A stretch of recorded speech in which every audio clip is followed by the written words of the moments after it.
Everyone knows that there's always going to be that one character in a horror movie that looks at you, supports you, gives you a hug, plants a knife directly in your back. Yep, there's always the one who's like, ha, I could totally trust that person. Ah, curse your sudden yet inevitable betrayal. With that in mind, I'm Sean Ferrick for What Culture Horror, and here are 10 more horror movie characters you trusted, but shouldn't have. Number 10, Stephanie VHS. The second short in horror anthology VHS Second Honeymoon revolves around married couple Sam and Stephanie, who find themselves being terrified by an apparent stranger while on a road trip. Things get especially eerie when the individual breaks into their hotel room and records themselves caressing Stephanie with a knife on her own camcorder. This seems like a purely straightforward scenario of a couple being terrorised by a random psycho, until the short climaxes with Sam being stabbed to death by the assailant. A quick flash of footage then shows the killer, a woman, making out with Stephanie, revealing them to be lovers and murderers. This was, however, slyly hinted at earlier in the short when Sam and Stephanie used a fortune-telling machine which claimed that she would be reunited with a loved one soon. We as viewers likely expected this to foreshadow her imminent demise at the stalker's hands, but of course, it was actually nodding towards her twisted secret relationship with a murderer. Number 9. Dr. Norman Spencer, What Lies Beneath. The jaw-dropping plot twist at the end of What Lies Beneath plays quite brilliantly off our collective fondness for Harrison Ford, and the fact he almost never plays an outright villain on screen.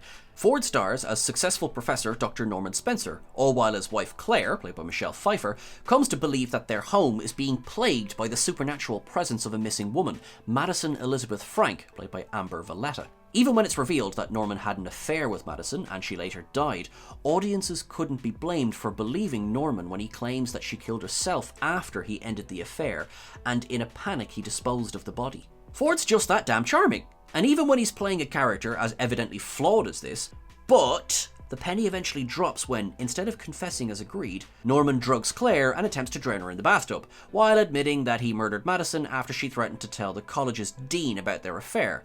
That's a lot. And yet director Robert Zemeckis is so perfectly exploiting viewers' willingness to give Harrison Ford the benefit of the doubt. Number 8. Megan, Dog Soldiers. Neil Marshall's deliciously entertaining Dog Soldiers follows a squad of soldiers as they fend off a fleet of werewolves in the Scottish Highlands. Soon enough, they cross paths with cocksure zoologist Megan, played by Emma Cleesby, who initially helps the wounded soldiers and seemingly serves as an ally, before eventually revealing that she herself is a werewolf. As it turns out, Megan initially hoped that the soldiers could help her escape the werewolf family she was forcibly entered into, but once she realises there's no hope, she betrays the squaddies to the wolves. In the film's climax, Megan transforms into a werewolf and puts up quite the fight against the remaining soldiers before finally being put down in a gas explosion. Given that Megan was earmarked as the movie's designated kick-ass femme fatale from early on, this was quite the stark turnaround, one few saw coming. Number 7. Brenda Bates, Urban Legend. Even with actress Rebecca Gayheart having those huge expressive eyes and her character sharing a surname with Psycho's killer Norman Bates, few still pegged Brenda Bates as Urban Legend's parka-wearing serial murderer. It's a credit to Gayheart that she persuasively plays Brenda as one of the more demure and unassuming central characters, yet without immediately drawing suspicion upon herself as a result, this being a horror movie and all. It's eventually revealed that she's been the killer all along, enacting revenge against her best friend Natalie, played by Alicia Witt, for causing a car accident which killed her fiancé and high school sweetheart. At this point, Gayheart's performance pulls a delightful 180, all wide-eyed and gleefully mugging in gloriously entertaining fashion as she attempts, in vain, to kill Natalie. Though Brenda is apparently killed off at the film's end, the final scene reveals that she did indeed survive and has started over with a new identity in another university where she's free to fool another group of friends. Number 6. DRAYTON SAWYER, The Texas Chainsaw Massacre. While horror fans have been long trained to be immediately suspicious of gas station attendants, the original Texas Chainsaw Massacre gets something of an exemption given that it's widely credited with originating the trope. Early in the film, Sally, played by Marilyn Burns, and her pals stop at the Last Chance gas station, where the proprietor, played by Jim Cito, warns the youngsters about heading to an abandoned nearby house owned by Sally's family, instead trying to convince them to chow down on some of his barbecue. And honestly, as gas station owners in horror movies go, this guy doesn't seem that off. At least until a terrified Sally runs to the gas station later on after an encounter with Leatherface, played by the legendary Gunnar Hansen, and he reveals his true colours, beating Sally and bringing her to the Sawyer family, that is, his family, to be killed. Sally eventually escapes, of course, but the proprietor also survives the events of the movie, going on to be formally identified as DRAYTON Sawyer in the Texas Chainsaw Massacre 2, where he ultimately dies. Number 5. Mandy Lane. All the boys love Mandy Lane. The entire point of All the Boys Love Mandy Lane is that nobody watching the movie, nor any of the characters in the movie, would ever suspect the beautiful Mandy, played by Amber Heard, of being a deranged killer. Mandy has Final Girl written all over her from the jump, and yet it turns out that her seemingly affable personality was all a front, and she has been the driving force behind the killings, which were carried out by her apparent best friend Emmett, played by Michael Welch. But it gets better. Mandy then informs Emmett that she has no intention of following through on their suicide pact, given that she believes Emmett only agreed to the killings in order to win her romantic favour. Mandy then kills Emmett, effectively framing him as the only killer, while she, resuming her guise of a cute, innocent young woman, is one of the massacre's only 2 survivors. The other, the oblivious, kindly ranch hand Garth, played by Anson Mount, who helpfully serves as her alibi. Number 4. Dennis, Housebound. Terrific New Zealand horror comedy Housebound revolves around a troubled woman, Kylie Bucknell, played by Morgana O'Reilly, who is held under house arrest for attempted robbery, just as said house appears to become a hub for paranormal activity. As part of her sentence, Kylie has to meet with a counsellor, Dennis, played by Cameron Rhodes, who is initially presented as an extremely foppish and harmless sort, someone you'd expect to be a victim rather than a perpetrator. He doesn't take Kylie's claims about a supernatural presence seriously, and is basically just a wet blanket of a human being, albeit hardly the sort of character anyone would finger to be the real villain. But the third act reveals that Dennis has been full-on gaslighting Kylie all along, and that as a younger man he brutally murdered a woman, Elizabeth, in the very house where Kylie is trapped. As soon as Kylie figures this out, Dennis drops any and all pretense, letting his psychopathic freak flag fly as he tries to kill Kylie and her mother Miriam.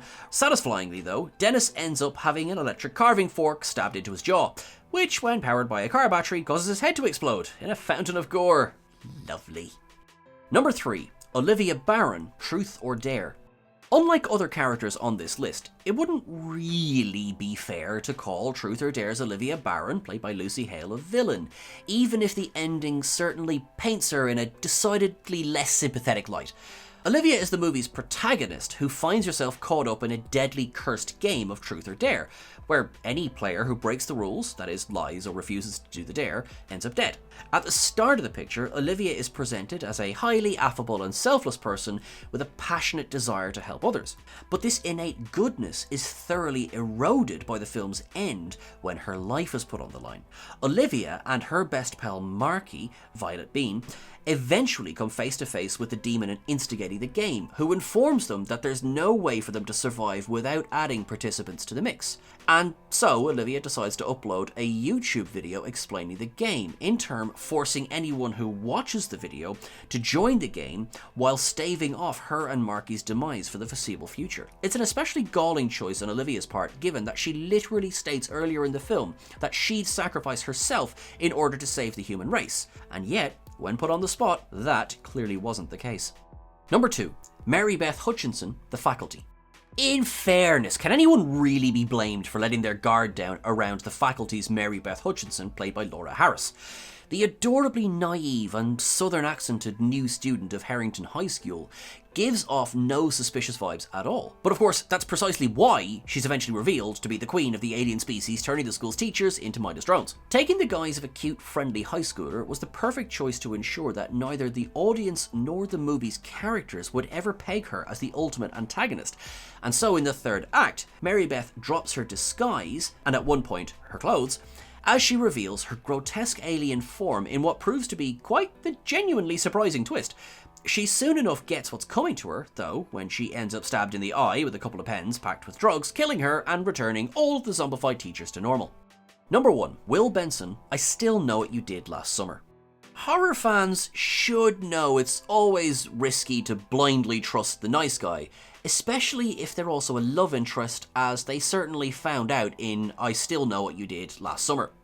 And let's be honest, with a name like Will Benson, as in Will, son of Ben, the first film's hook-handed killer, he was basically begging both viewers and sequel's characters alike to piece it all together. But Will's good looks and easygoing demeanour nevertheless allowed him to shake off suspect status with surprising ease, no matter that this movie released in the shadow of Scream, which explicitly told audiences to always point a finger at the romantic prospects. And indeed, behind those dreamy eyes was a raging psychopath keen to get his inexplicably still alive father, played by Muse Watson, to get revenge on Julie James, Jennifer Love Hewitt, and her friends. Was this list a surprise? Hopefully, at least in some of the entries. Let us know in the comments below, and don't forget that you can follow us over on Twitter at WhatCultureHorror. You can follow myself at Sean Ferrick on Twitter as well. Thank you so much to Jack Pooley, who wrote this article, which is over on WhatCulture.com.